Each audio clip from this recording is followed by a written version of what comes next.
उत्तर प्रदेश की योगी सरकार की आज एक बड़ी कैबिनेट बैठक हुई जिसमें तमाम महत्वपूर्ण प्रस्तावों को मंजूरी मिली। लेकिन एक महत्वपूर्ण प्रस्ताव रहा अग्निवीर का, जिसमें उनको 20% का पुलिस की सीधी भर्ती में आरक्षण दिया गया है। 3 वर्ष की जो आयु सीमा है उसको तय किया गया है। भाजपा प्रदेश अध्यक्ष भूपेंद्र चौधरी हमारे साथ मौजूद हैं। एक बहुत बड़ी अग्निवीरों को आपको लगता है कि सौगात दी गई है अध्यक्ष जी? हाँ, निश्चित रूप से राज्य सरकार का ये ऐतिहासिक कदम है कि पुलिस में सीधी भर्ती में अग्निवीरों को 20% आरक्षण दिया है। और निश्चित रूप से जो एक लोग भ्रम फैलाने का काम कर रहे थे कि सेवा के बाद अग्निवीरों का क्या होगा, तो माननीय प्रधानमंत्री जी ने भी कई बार कहा है कि उनके लिए विशेष व्यवस्था की जाएगी। तो उसी विशेष व्यवस्था में हमारी यूपी सरकार ने एक निर्णय किया है कि पुलिस की सीधी भर्तियों में अग्निवीरों को 20% आरक्षण देंगे।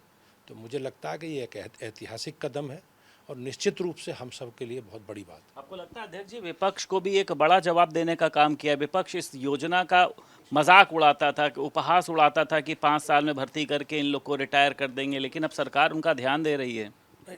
निश्चित रूप से सरकार की जो मंशा है वो स्पष्ट रूप से हमारे जो अग्निवीर हैं, जो एक सेना का प्रशिक्षण प्राप्त करके, उच्च कोटि का प्रशिक्षण प्राप्त करके और पुलिस में और अन्य विभागों में आएंगे और उनका आचरण भी उसी स्तर का होगा, उसी स्तर के आधार पर वो अपने दायित्व का निर्वहन कर पाएंगे। मोदी सरकार के 11 वर्ष पूरे होने पर बड़ी बैठक का आयोजन हो रहा है, बताया जा रहा है 9 जून से 21 जून तक कई कार्यक्रम होंगे।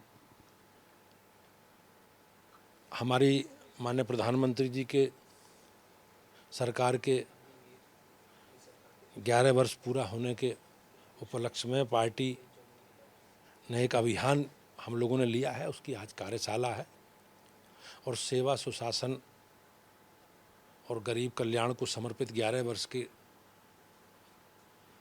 जो हमारा कार्यकाल है, उस कार्यकाल के जो भी उपलब्धियां हैं, जो भी काम हैं 11 वर्षों में हमारी सरकार ने मोदी जी के नेतृत्व में जो जो काम किए हैं, उन कामों को लेकर हम घर घर जाएंगे।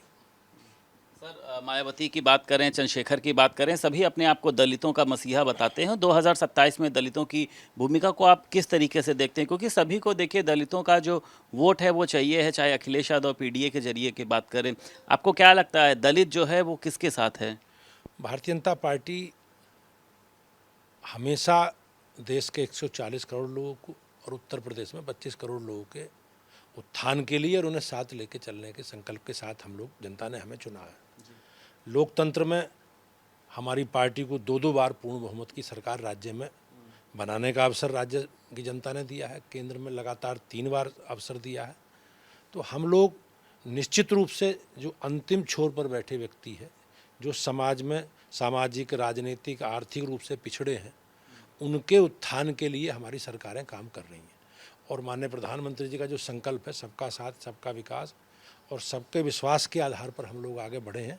हमने सबने हमारा समर्थन किया है, चाहे अगड़े हों, पिछड़े हों, अनुसूचित जाति के लोग हों, सब भारतीय जनता पार्टी के और मोदी जी की विचारधारा के साथ जुड़कर देश की विकास की यात्रा को आगे बढ़ा रहे हैं। सर, मऊ की सीट खाली हुई है, इसे आप भारतीय जनता पार्टी का नुकसान नहीं मान रहे हैं? क्योंकि सहयोगी दल की एक सीट गई है। अगर आंकड़ों की बात करें, मुस्लिम बाहुल्य क्षेत्र है, आपको लगता है कि अब विपक्ष भी वहाँ पर अपनी ताकत लगा सकता है? लोकतंत्र में सबको अपनी बात कहने का अधिकार है और जो माननीय न्यायालय का निर्णय आया है उसके आधार पर सीट रिक्त हुई है। तो हम आपस में अपने एनडीए के साथियों के साथ सभी के बाद मिल बैठकर बातचीत करके प्रत्याशी चयन की प्रक्रिया को आगे बढ़ाएंगे और एनडीए का प्रत्याशी पूरी ताकत के साथ चुनाव लड़ेगा। बहुत शुक्रिया बात करने के लिए। भारतीय जनता पार्टी के प्रदेश अध्यक्ष भूपेंद्र चौधरी हमारे साथ मौजूद थे। लखनऊ से वीडियो जर्नलिस्ट मेहंदी हसन के साथ संदीप खेर, भारत समाचार।